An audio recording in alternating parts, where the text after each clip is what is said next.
Hey folks, welcome back to the Portable Gamer. Welcome back to Train Sim World 2020. This is the Great Western Railway. Great Western Railway, Great Western Express. Well, it's the Great Western route. It's the Great Western DLC. We are at Bristol North. We're going to take this Class 66 to...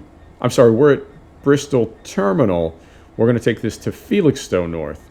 But the signs over here say Reading. That's the platform. And then up in the corner there, it says we're going to Acton Yard. I don't know. The job says Bristol Terminal to Felixstowe North. What do I know? So let's hop in here. Up here, we'll get that closed. Get that open. Get that closed. We'll come over here and have a seat. Right, so I've been wanting to drive this train. This is a train that I see rolling around the map in Farm Sim on the Western Shore. Every time I see it, it makes me want to do a little crossover. Right? A little crossover video. Right, so let's go up here first and set our brake timing to goods. All right. Is that right? Confirm that. Yep, goods light is on. Let's turn some other lights on here as well. So we'll go those. We want our demister on. It's very humid. Tail lights off. Instrument lights on. Desk light off. Let's turn on the kettle and the wipers. There's your wipers. Here's your kettle. All right. Safety systems are on. Right. We're good there. We got a 40-mile-an-hour speed limit in a couple hundred yards, so we'll keep that in mind. Is everything else ready here? I think we're just about good to go. Yep. And we do have, you saw up there, we've got a 75-mile-per-hour speed limit for this train, so we're never going to go faster than 75, even when we're in a 90 or 125. Right. Let's do it. Let's go. Brakes will come down. So with the brake timing on goods, the brakes will come down very slowly. And when we apply them, we'll only need just a little bit of brake pressure. And fortunately, from what I remember from this route, we'll be at 75 for most of it. And then I want to say we'll drop down to 40 and then 15, and then we'll get our stop signal. So it's a pretty route. I went with rain. Man, it's been raining. Where I am, it's been raining like 5 days out of 7 for the past 3 weeks. It is lush.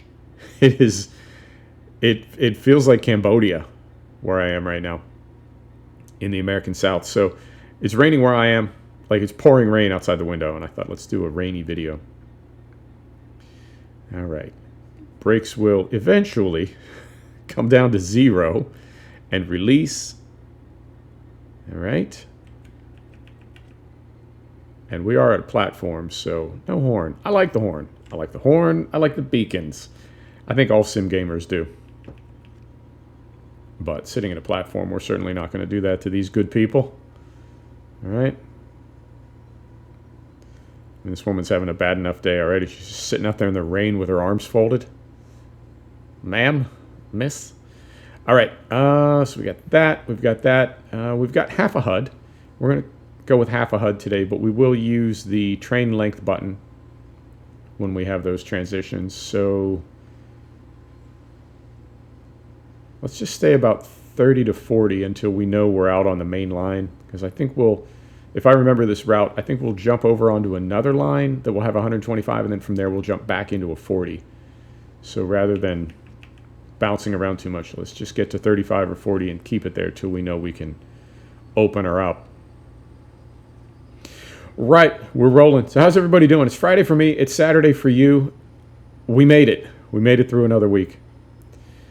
And, you know, lately, I feel like people have been saying that for years. I've been hearing that for years. I've been hearing that since I was a kid. We made it through the week.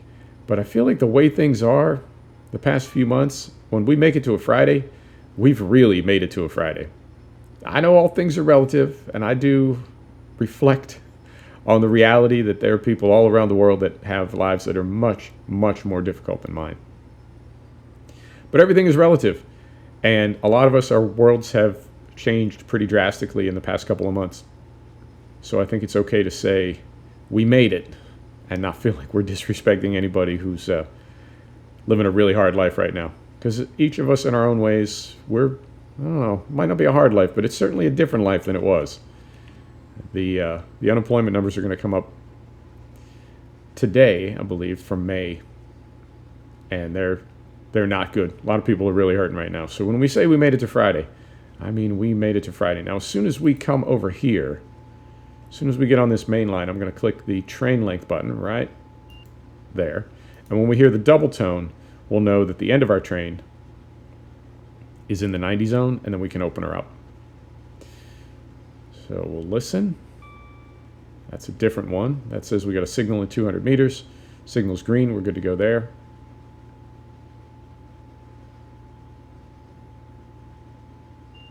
There's our double tone. All right. 75. So yeah, there's that. We made it. And that's as serious as I'll be on the channel. Well, let's talk about gaming. What's going on with gaming? A lot of stuff, well, because of everything that's happening, a lot of stuff is, I don't know. I guess we'll see it when we'll see it. There are some hard dates for things. F1 2020 has a hard date. I've seen no hard dates for the Assetto Corsa Competizione DLC. We've got one sort of soft date for Truck Sim, and then 2 TBDs, TBAs. So we're just kind of waiting around, holding pattern. I'm really, I think, burned out on gaming right now. I really, really am. And it's one of those things where I don't know what gaming is in your life. I don't know what it means to you.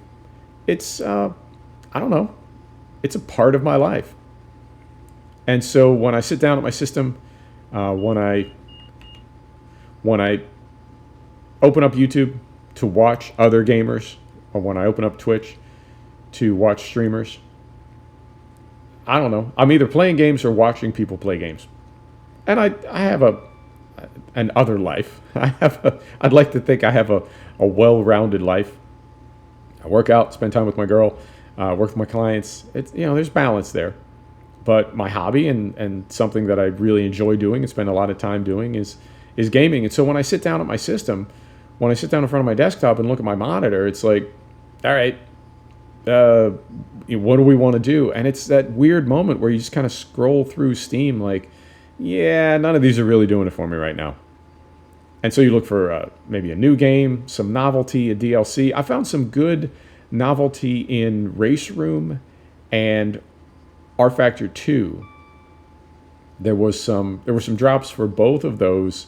Some of them I knew about, some of them I did not. But it was a lot of new content that I could download, and it's always fun to learn to drive a new car. So spending some time in the GTEs in R Factor 2 at Le Mans is really a lot of fun. Learning how R Factor 2, how that Ford GT feels compared to iRacing, compared to Project Cars 2, right? Everybody's got a different take on physics. So it's fun to learn to drive that car, and I really do enjoy mixed class at Le Mans and the way that R Factor 2 has the lights set up. R Factor 2 is more of a sim than a game. So the signal lights, as far as green, yellow, blue, they're pretty accurate, and they do apply. And the AI, it took me a lot of getting used to the AI in R Factor 2 because it seems really aggressive. It seems like it bumps you a lot of ramming from behind, a lot of pit maneuver. And what I finally realized about it is I just wasn't going fast enough. And that's a transition. I am still transitioning from an arcade console race game player to hopefully more of a serious sim racer. And there is a learning curve there. Coming out of arcade games, arcade racing games, I wouldn't say that we expect the AI to be cartoony, but our driving in those games is more in the Wreckfest style. We're just kind of having fun versus something like R Factor 2 where it's a real race simulator. I believe the underpinnings for that sim are used in a different format, commercial format, by pro racing teams. And so you got to pick up the pace. If you're getting hit from behind, pick up the pace. If you were doing that in real life, enough other drivers would report you during practice that you would most likely get a warning from the stewards. And if you continued to brake too early or over brake, throw you off the track. They black flag you. You're a menace. You wouldn't make it to qualifying. So when I find that I'm getting bumped from behind, just pick up the pace, and it's a weird intensity. I find it in iRacing naturally because you're racing against people, and you can't really dial back people, but the intensity that you need to maintain throughout a 60-minute or 90-minute race at a higher level, either of AI or when you start to move up through the I ratings in iRacing, it sounds like a no-brainer when you say it, but you've got to go as fast as possible.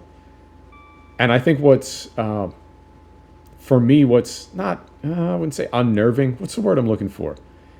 It's fascinating to me that you and everybody else on the track are all going as fast as you can possibly go, to the point where if you begin to have a little mental fatigue during a race and you just need to back off the pace a little bit, it's not that you'll immediately be passed. You might be rammed from behind because everybody is going as fast as they can, and now suddenly you're not going as fast as they can. So ideally you get passed. That's bad enough. Worst case scenario, you do get rammed. You do get the pit maneuver because you're not doing what everybody else is doing. You're not going as fast as everybody else is going, and you're not on the same line as everybody else. So in that way, the rFactor 2 AI is extremely accurate and very, very demanding. Even at the lower difficulty levels, you still need to do what you're supposed to do. So that is, it's great training. And the AI is as good or as realistic as anything out there. Definitely more toward the sim than the game side. And it's been fun to learn those new cars and those new tracks. Race Room, I haven't spent as much time there. There's only one GTE car at the moment. And as much as I love and respect the Porsche, it's not my favorite car to drive. I do prefer the Ford. We got a 75 coming up. And we max out at 75. We're never going to go faster than 75. Right? There's our speed limit right there. So even though we're in a 90, we're only going just under 75. And when we come to the 75, it won't affect us, other than we need to be mindful of it so we don't speed. So yeah, those provided a little bit of novelty. I really enjoyed SnowRunner. That provided a lot of novelty for me. But I guess I was so burned out on other games and so looking for a new game to play that when SnowRunner dropped and was good, I just kind of played the shit out of it and burned myself out on that too. So maybe if I had, you know what I mean? Maybe if I would not have binged it, maybe if I would have metered myself a little better, I could still be playing SnowRunner a little bit. Whereas instead, I just played it till I was not sick of it, but really needed a break from it. And I'll pick it up again when the DLC drops. And who knows when that will be. I can't find a date for that at all. I had heard that it would be fairly soon, but it seems like it may be later.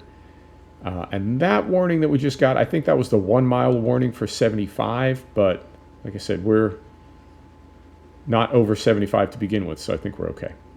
Yep. Doing good. So yeah, I don't know. I mean, the wipe just occurred in Tarkov, and I'm watching streamers play Tarkov, but I don't know if I'm ever going to reinstall it. And it's one of those things where you think, well, you know, you're a different player now than you were 6 weeks ago. I don't know, something, they've patched the game, you got new drivers, you know, maybe it would be different this time. And having just gone through that with Breakpoint, you know, thinking, well, they fixed the game, maybe it'll be different, and feeling that disappointment. Now, Breakpoint, in fairness, Breakpoint was just disappointing. It wasn't, you didn't feel the same frustration that you do with Tarkov. It was just, they said they'd fix this game, they didn't. All right, I'll uninstall it again. With Tarkov, there's some real heartbreak when you play that game. And I don't know that I would want to reinstall it thinking, maybe I won't feel that heartbreak the next time I get killed 10 seconds into a raid, like 3 raids in a row, and lose a couple million rubles in gear. Maybe that won't happen. But then when it does, it's like, oh yeah. So I'll re-uninstall this. And all I've done is just piss myself off. So I'll probably just be a spectator from here on out as far as Tarkov goes. And yeah, racing. I'm doing. I fell hard back into MotoGP 20 and MXGP 19. I haven't seen a release date. I haven't seen an announcement even for MXGP 20 at all. I don't know if they're making MXGP 20. I don't know if it's permanently delayed. Well, I don't know if it was ever intended to be a game. If it is intended to be a game, I don't know if it is delayed, postponed, canceled. No data on that whatsoever. So I've been playing MXGP 19, the most recent one, and MotoGP 20. And I find when I'm in a loop, it's not quite an OCD loop, but it's very, very close. I will do one MotoGP Grand Prix weekend and one MXGP Grand Prix weekend. Not strictly back-to-back. They both take about an hour with qualifying and development, testing, setup, tuning the bike. They take about an hour apiece. And I wouldn't say that I don't enjoy them. I do enjoy them. But it is a bit of a process to get through that. It's not quite work, but it's not quite fun either. And that is something that people that don't game or people that have not gamed since they were in college, I don't know that they really get the sims that we're into now, particularly things like race sims, like what we're doing right now in the train. I'm focused. I'm trying to be a good train driver. I want to go as fast as possible, right? Get the goods delivered as quickly as possible without exceeding the speed limit. Be mindful of the signals, right? Got the safety systems turned on. Safety? Got the safety systems turned on. We're just trying to be a good train driver. But there's no real stress or possibility of frustration in this. A race sim, a whole different animal. It's very satisfying when you get it right. It's very challenging. It's very satisfying. But it's not strictly fun. And I think that's something that people that don't game, they just don't get it. And I guess the best example that a lot of people who don't game but who are like in my peer group, something that they would get is golf. Because golf for a lot of people is not fun. They do enjoy being out on a beautiful golf course. They do enjoy hanging out with their friends, the vibe, they like the gear, maybe they like the clothes, whatever. There are a lot of things to like about it, separate from the game itself. The game itself can be very, very frustrating and very difficult, obviously very challenging. So golf is not strictly fun, but it is something that people do and want to do and look forward to doing the next time and can't wait to play another round and that sort of thing. And I think that's where gaming is, or at least those types of games, something like MotoGP 20. It's not quite work, but when I look at a 20 race calendar, and I think we've got however many races, 19, 20 races for MotoGP. We've got 18 races for MXGP. Now we've got the management aspect in MotoGP 20. We've got to think about contracts. We've got to think about teams. We've got to think about where we need to finish to keep our sponsor happy, developing the bike, allocating resources. It is enjoyable. It is satisfying when you get it right. But it's not strictly fun. And there'll be times when I see that title in my Steam library and think, yeah, I should continue moving through this season. Let's knock out another Grand Prix. And it's, it's a process to get through it. I'm happy to be done with it. And when you're in that one life mode, when you own your bad finishes, it can get very interesting and very exciting toward the end of the season when every race, every lap matters. All right, so we're going to slow down to 60 here. Quickly.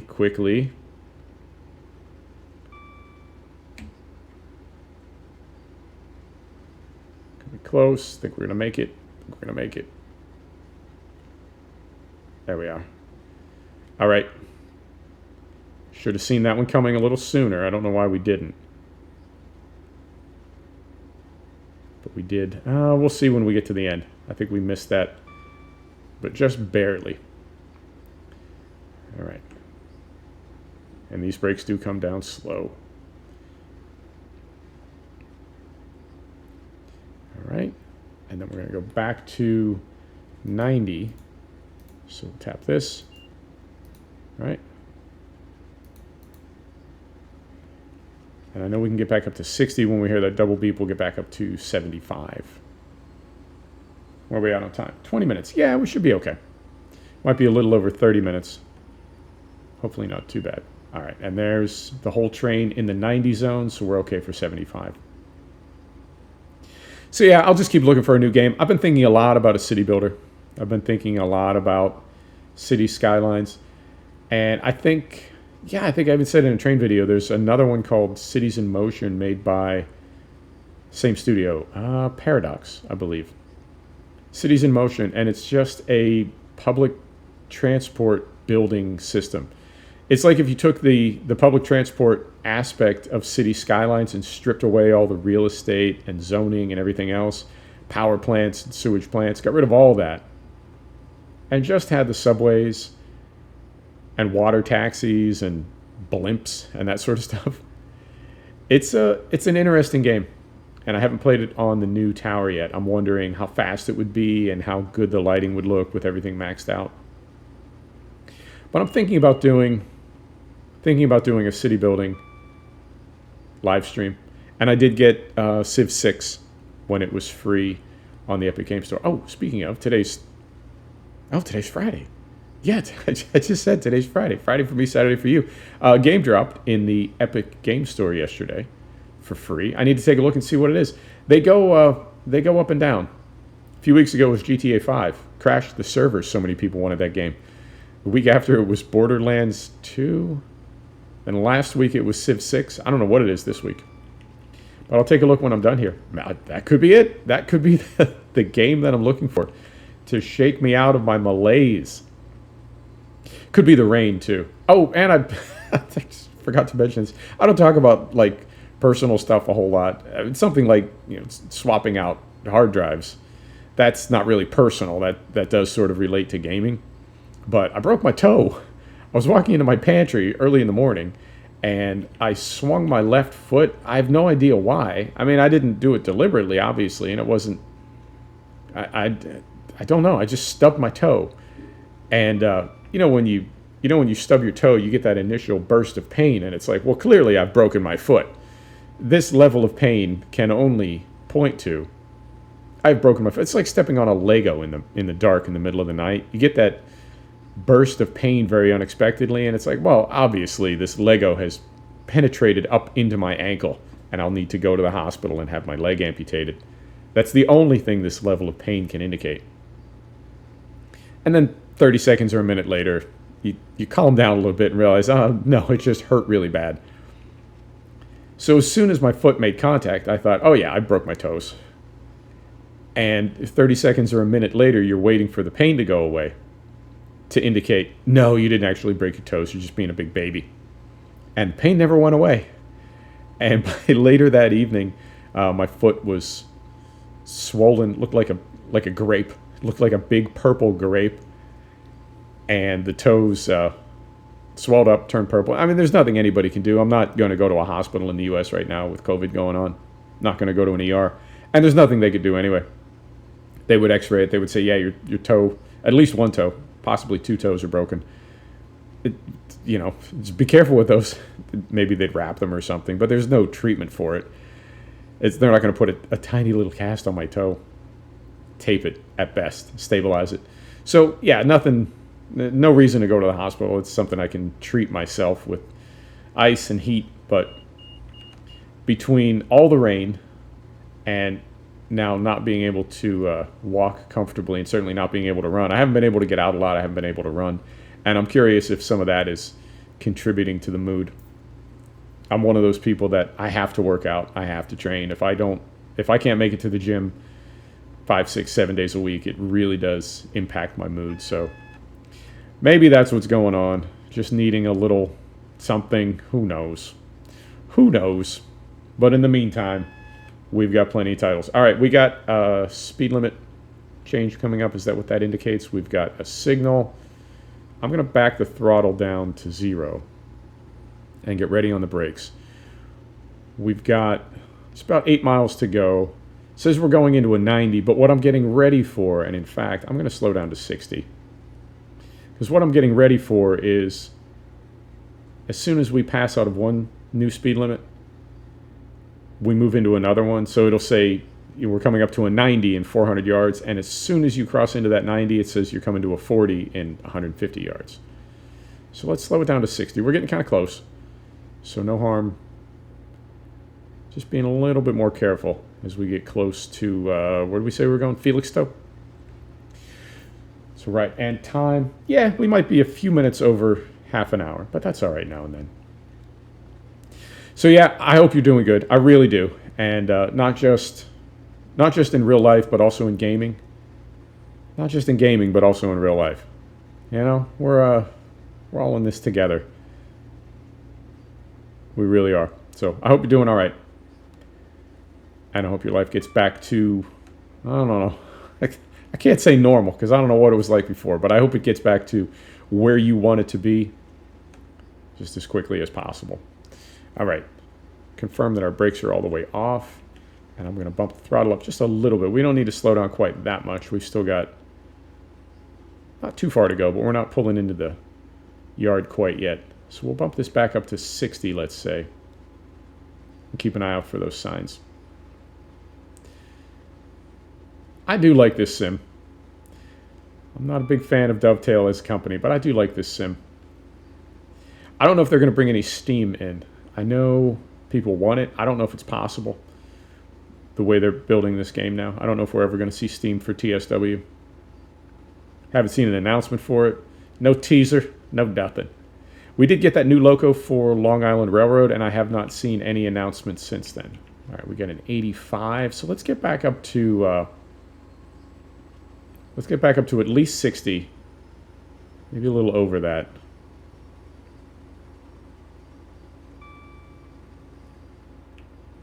And I think we may even be climbing a little bit because we're not really, yeah, that's better. We're not really holding our speed as much as I'd like to. There we go. There we go. That's better. So, yeah, no announcement on next route or next loco. And typically they do a route, then a loco, then a route, then a loco. They did a loco most recently. So let's hope that means they're doing a route next. And it's a roll of the dice as to where it will be. That's something else I see in the forums quite a bit for Train Sim World is people that don't necessarily want to see US, UK, or Germany again. They'd like to see a little bit more variety in there. I don't know how much of that is where Dovetail has resources, and I'm talking about people now, where they have resources, people that can go out and scan routes, scan locos, that sort of thing. Because I don't know if the Dovetail crew, they're based in UK, are they not? I don't know if the Dovetail crew goes to Germany or if they have a crew in Germany, contractors in Germany that they work with. I don't know if they go to the US, if they have people in the US that they work with. But however they do it, you know, if they're efficient, if it was my company, I would say let's coordinate, say you're coming to the US. Let's coordinate gathering a ton of data from several different routes, even though that data may be put into routes and released years apart. Let's do it all in one trip, because travel is expensive. So I'm not sure if the reason we're seeing so much of the US, the UK, and Germany is because that's what they've already got sort of captured and recorded, or I don't know, maybe that's just what they like. Maybe that's what they think their customers like. Unknown. But I've enjoyed what they've given us so far. And I really do like the German routes. I like that PZB, LZB system. All right. And we've got, yeah, just a few miles to go now. So we're going to back this down to 0 again. And let's get slowed down a little bit more here. Because we will be, I know we're going to see some significant speed drops here as we get closer to Felixstowe. That tone you keep hearing every time we run over a signal that tells us there is a signal 200 yards ahead of us. Let's see if we can do one up here. It's a signal in the track that gives us an audio warning to tell us to look up because we're about to pass a signal. So in this case, Look there on the track, that yellow box is telling us we're 200 meters from that green signal. So every time you hear that tone, look up. You'll see the signal. We also get a different tone when there's a speed drop coming. And then we get a third tone from the driver alerter system, and then we get another tone from the train length.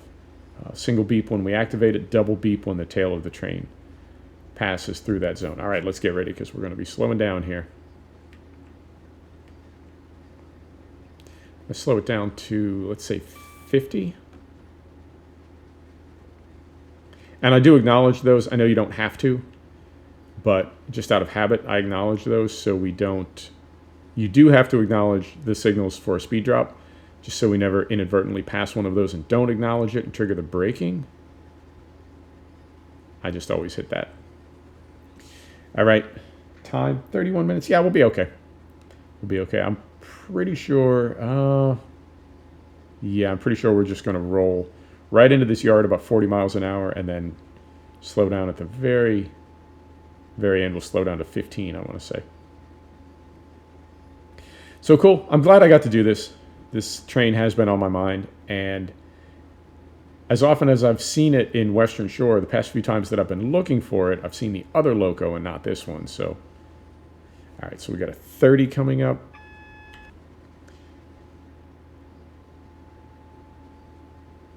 Yep, we've got a 30 coming up in just under a mile. And then just a few hundred yards after that till we stop.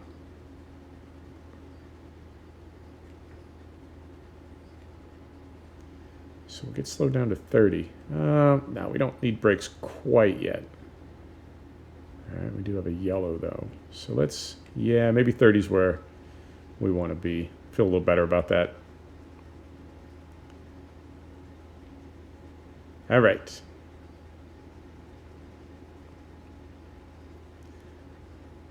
So we'll be okay on this next speed limit. Under a mile to go. So we really want to be mindful of red signals now. And I believe this yellow, the reason this is indicating approach is that the next signal is red.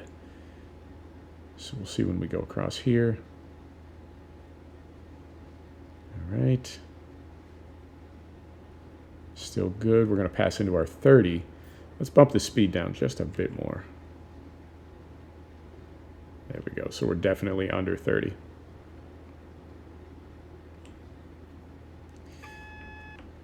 All right.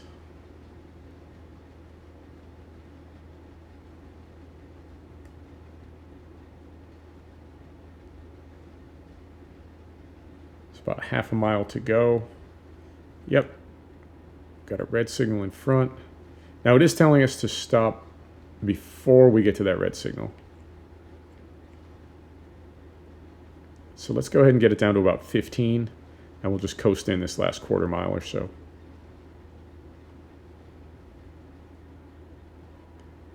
So there is, start taking our brakes off now.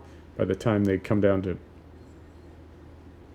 fully released, we'll be at, yep, 15.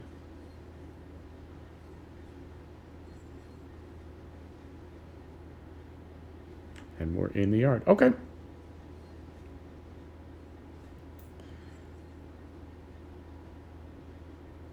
So 200 yards, slow down a little bit more.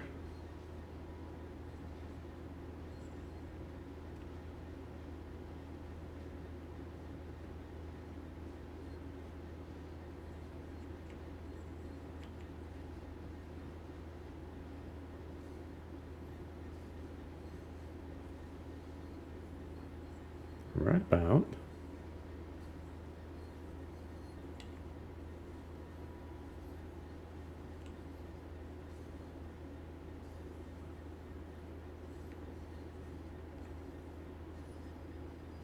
About there.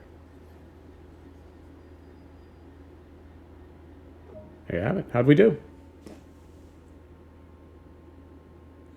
2.71 yard on the accuracy, and we did get the gold medal. Yep, we had a little speed violation right there. But other than that, yep, we did really good on speed. There you have it, folks. Thanks for stopping back to check out the Portable Gamer. Thanks for joining us for another episode of Train Sim World 2020. See you next time. Take care now.